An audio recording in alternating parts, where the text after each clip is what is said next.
नमस्कार बच्चों। आज का हमारा टॉपिक है कि मापन और मूल्यांकन, जो हमारा सेकंड पेपर है उससे संबंधित आज हमारा टॉपिक है कि मूल्यांकन क्या है। पहले हमने आपको बताया है कि मापन क्या होता है और उसके बाद आज हम लोग पढ़ेंगे कि मूल्यांकन क्या होता है। ठीक है, मापन क्या है? मापन जो है वो जब हम कोई भी चीज नापते हैं और उसको अंकों में या मात्रात्मक रूप में या संख्यात्मक रूप में नापते हैं तो वो चीज हमारी मापन कहलाती है। ठीक है, और मूल्यांकन क्या होता है? मूल्यांकन जो है वो मापन के बाद की जो प्रक्रिया होती है वो मूल्यांकन होती है। यानी कि मूल्यांकन में हम मापन भी करते हैं और बाद में हम उसकी व्याख्या करते हैं या उसको मूल्य प्रदान करते हैं। मूल्य प्रदान करने से मतलब उसको विचार प्रदान करते हैं कि वो चीज कैसी है। ठीक है, तो चलिए देखते हैं कि मूल्यांकन क्या है। मूल्यांकन का अर्थ, ठीक है, मूल्यांकन एक उद्देश्यपूर्ण एवं व्यापक प्रक्रिया है। मूल्यांकन क्या है? मूल्यांकन एक उद्देश्यपूर्ण एवं व्यापक प्रक्रिया है। मापन जो है वो हमारी चीज, जब हम किसी चीज को नापते हैं तो जब हम अंकों में या शब्दों में अंकों में या संख्यात्मक रूप में या मात्रात्मक रूप में जब हम किसी चीज को नापते हैं तो वो हमारा मापन कहलाता है। मूल्यांकन जो है हमारा मापन, उसमें हम मापते तो हैं, ये हमारा मापन भी उसमें जुड़ा होता है। मापन प्लस हम कह सकते हैं व्याख्या, कि मापन भी करते हैं, मापन के साथ साथ हम उस चीज की व्याख्या करते हैं। तो मापन जो है वो क्या होता है कि कोई चीज कितनी है उसका हम मापन करते हैं, और कोई चीज कैसी है, जहां पर कैसी आती है, या जब हम किसी चीज को मूल्य प्रदान करते हैं, कोई विचार प्रदान करते हैं, तो वो चीज कैसी है, जहां पर हम कैसी ही है बताते हैं, वो चीज हमारी जो है वो हमारी कहलाती है मूल्यांकन। और मूल्यांकन जो है एक उद्देश्यपूर्ण एवं व्यापक प्रक्रिया है। उद्देश्यपूर्ण से मतलब क्या होता है कि उद्देश्यपूर्ण, जब हम कोई चीज किसी उद्देश्य को ध्यान में रख करके ही हम किसी चीज का मूल्यांकन करते हैं।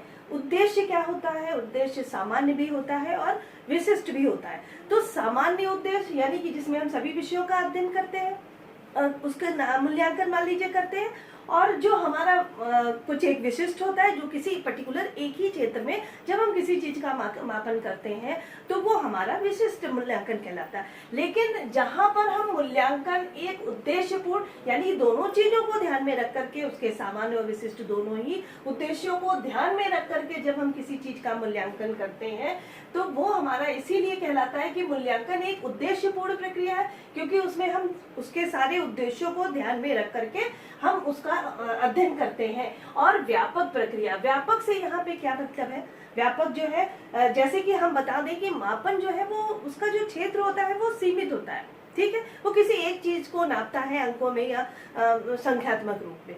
परंतु जो हमारा मूल्यांकन होता है, वो मूल्यांकन जो है वो किसी भी व्यक्ति के या बच्चे की उसकी सारे गुणों को, उसके सारे पहलुओं का अध्ययन करता है। यानी कि उसके शारीरिक विकास का भी, उसके मानसिक, उसके संपूर्ण व्यक्तित्व का जहां पर हम अध्ययन करते हैं वो हमारी प्रक्रिया कहलाती है मूल्यांकन। और चूंकि वो संपूर्ण उसके व्यक्तित्व का अध्ययन कर रही है कि उसका शारीरिक विकास भी कैसा है, मानसिक कैसा है, नैतिक कैसा है, संवेगात्मक, चारित्रिक, सामाजिक, सभी, यानी कि उसके संपूर्ण व्यक्तित्व का हम वो मापन कर रहे हैं, तो वो हमारा जो, क्योंकि जाहिर सी बात है जब उसके संपूर्ण व्यक्तित्व का मापन कर रहे हैं तो उसका क्षेत्र अपने आप सीमित वो व्यापक हो जाएगा। इसीलिए मूल्यांकन का जो क्षेत्र है वो व्यापक माना गया है। अब मूल्यांकन एक उद्देश्यपूर्ण एवं व्यापक प्रक्रिया इसीलिए कहा गया है क्योंकि मूल्यांकन का एक उद्देश्य निश्चित होता है कि हमें किस चीज, कौन सा उद्देश्य है जो हमें ध्यान में रख करके बच्चों का मूल्यांकन करना है। और उसके बाद चूंकि उसके संपूर्ण व्यक्तित्व का पहलू, संपूर्ण व्यक्तित्व के पहलू का अध्ययन करना होता है, इसीलिए वो हमारी प्रक्रिया जो है वो व्यापक कहलाती है। ठीक है, इसका प्रमुख कार्य शिक्षा को उद्देश्य केंद्रित बनाना होता है। इसीलिए ये कहा गया कि इसका जो भी कार्य है उसका मेन कार्य यही है कि उस शिक्षा को उद्देश्य केंद्रित, कि उसका जो भी उद्देश्य है, कि सामान्य उद्देश्य की विशिष्ट उद्देश्य, उन चीजों को ध्यान में रख करके शिक्षा को उद्देश्य केंद्रित बनाया जाता है। इसके अंतर्गत हमें दो बातों का ज्ञान होता है। मूल्यांकन के अंदर हम क्या करते हैं? हम दो चीजों को सीखते हैं, दो चीजों के बारे में हमें मालूम हो जाता है। पहली चीज तो कि किसी कार्य में हमें कितनी उपलब्धि हुई, कि उस कार्य, किसी कार्य में किसी बच्चे ने कितनी प्रगति की, कितनी उपलब्धि उसने प्राप्त की। हम मूल्यांकन क्या है कि मूल्यांकन में भी हम लोग अंक देते हैं, क्योंकि मूल्यांकन जो है वो मापन से जुड़ा हुआ है। वो मूल्यांकन जो है मात्रात्मक रूप में भी होता है और व्याख्यात्मक रूप में भी होता है। ठीक है, कि कोई भी चीज, मान लीजिए हमने किसी भी बच्चे की, आप लोगों एग्जाम होता है, आप लोग की कॉपियां चेक होती हैं, तो जब हम लोग कॉपियां चेक करते हैं तो उसमें हम बच्चों को अंक ही प्रदान करते हैं उसमें। तो ये भी मूल्यांकन का एक अंक है। उस समय तो केवल उस बच्चे को, कि एक बच्चे को 100 में 40 नंबर मिला है, यहाँ पर ये जो मापन हमने किया ये अंकों में ही किया, लेकिन उसके बाद हम उसकी व्याख्या करते हैं। और व्याख्या जब क्या कहलाएगी कि मान लीजिए उस बच्चे को 100 में 40 नंबर मिले हैं, और जब हमने क्लास में देखा तो हमने देखा कि वो बच्चा जो है वो, उसके ही 40 केवल नंबर आए, बाकी उससे सारे बच्चे जो है वो, सभी बच्चों के नंबर उससे बहुत अच्छे आए हैं। तो कहीं ना कहीं हम उसकी व्याख्या करके हम ये मूल्यांकन कर लेते हैं कि वो बच्चा जो है कि उसका उसने उस क्षेत्र में ज्ञान ज्यादा नहीं प्राप्त किया, यानी वो बच्चा कमजोर है, कमजोर श्रेणी का है। ठीक है, और कहीं ऐसा भी हो सकता है कि उस बच्चे ने 40 अंक प्राप्त किया है, और जब हमने उस क्लास का मूल्यांकन किया तो हमने देखा कि 40 तो उसके हाईएस्ट स्कोर है उस बच्चों में, वो और तो बाकी सभी बच्चे जो है इससे नीचे नंबर पाए हैं। तो यानी वो बच्चे, जब हम किसी भी चीज की व्याख्या करते, मापन के साथ साथ जब हम उस किसी भी चीज की व्याख्या करते हैं तो वो हमारा मूल्यांकन कहलाता है। ठीक है, तो मूल्यांकन किसी भी कार्य में हमें,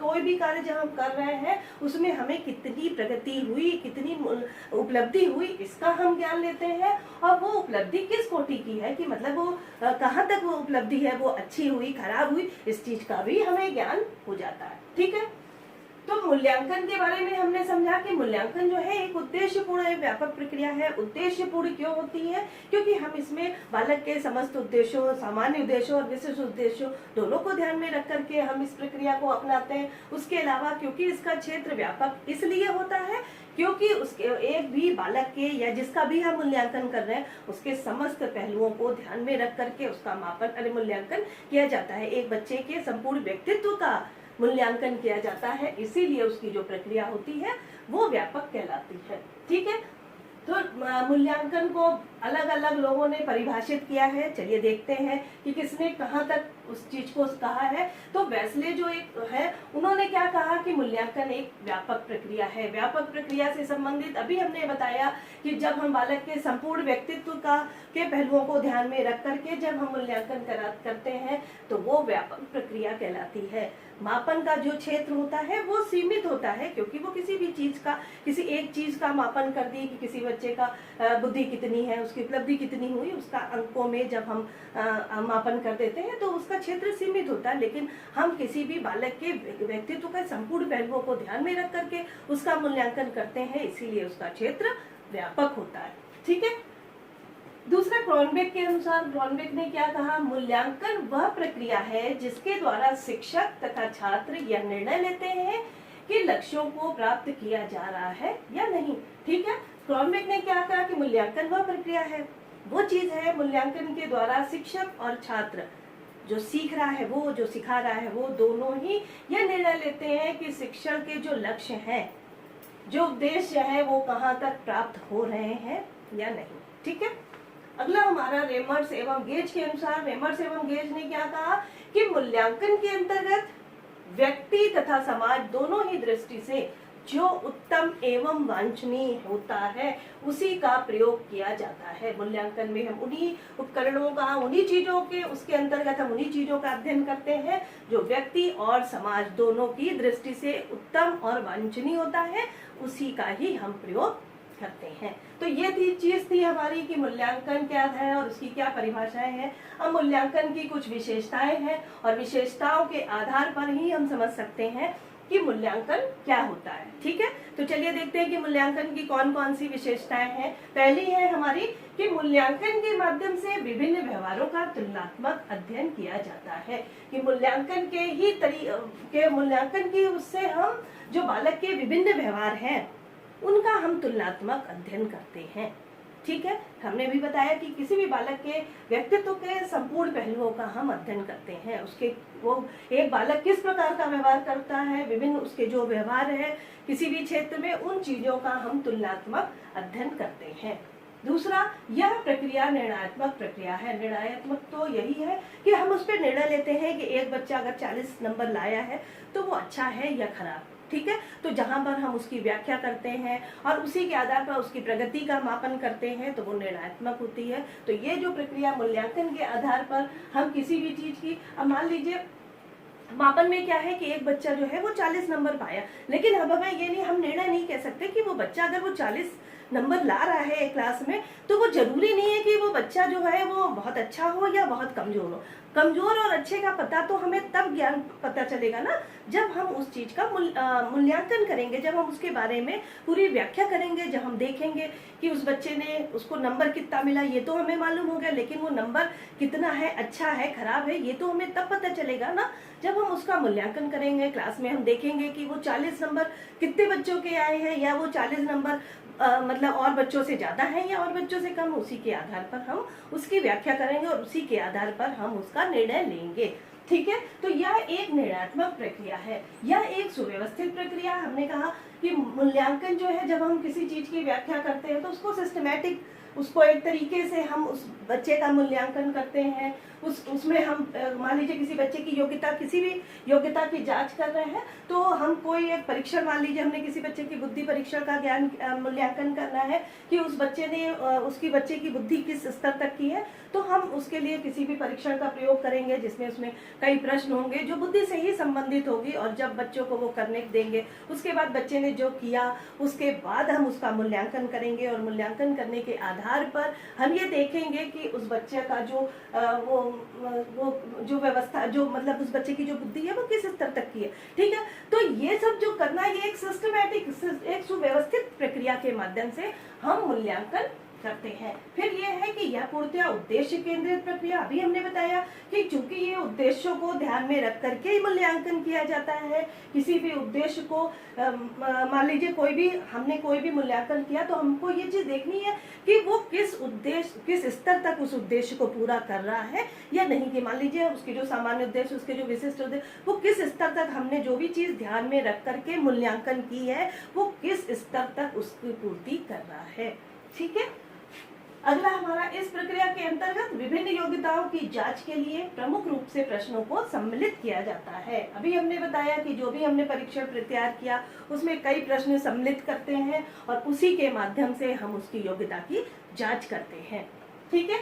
और लास्ट हमारा पॉइंट है कि मूल्यांकन प्रक्रिया का क्षेत्र अत्यंत व्यापक है। मूल्यांकन की जो प्रक्रिया है, जो प्रोसेस है, वो बहुत व्यापक है, क्योंकि एक बालक के समस्त पहलुओं का अध्ययन हम उसके अंतर्गत करते हैं। उसके व्यक्तित्व का पूर्ण विकास, जो उसके व्यक्तित्व के संपूर्ण पहलू हैं, उसके शारीरिक विकास, उसका मानसिक विकास, उसका नैतिक, उसका आध्यात्मिक, उसका सामाजिक, सभी चीजों का हम वो माप करते हैं। तो इसीलिए हमारा ये जो माप मूल्यांकन का क्षेत्र होता है वो अत्यंत व्यापक होता है, ठीक है। तो हम ये कह सकते हैं कि मापन करके उसको मूल्य प्रदान करना, या मूल्यांकन में क्या होता है, मूल्यांकन में मापन प्लस व्याख्या करके उसको मूल्य प्रदान करना। कि कोई भी चीज जब हम नापते हैं, मापन करते हैं, उसके बाद हम उसकी व्याख्या करते हैं या हम उसको मूल्य प्रदान करते हैं। मूल्य प्रदान करना मतलब विचार, ठीक है। तो कोई भी चीज कितनी है, जहां पर इसका ज्ञान होता है वो हमारा मापन कहलाता है। कोई भी चीज कैसी है उसका मापन जब हम करते हैं, कि किसी भी चीज की जब हम ये देखते हैं कि वो चीज कैसी है तो वो हमारी कहलाती है मूल्यांकन, ठीक है। तो मूल्यांकन मापन प्लस व्याख्या वो हमारी कहलाती है। और मूल्यांकन में हम मात्रात्मक रूप से भी मूल्यांकन करते हैं और मात्रात्मक के साथ ही हम उसका गुणात्मक भी मापन करते हैं। उसमें दोनों ही चीज का, मात्रात्मक और गुणात्मक दोनों ही पहलुओं को ध्यान में रख करके उसका मापन किया जाता है, ठीक है। तो ये थे हमारा मूल्यांकन, की मूल्यांकन क्या है। धन्यवाद।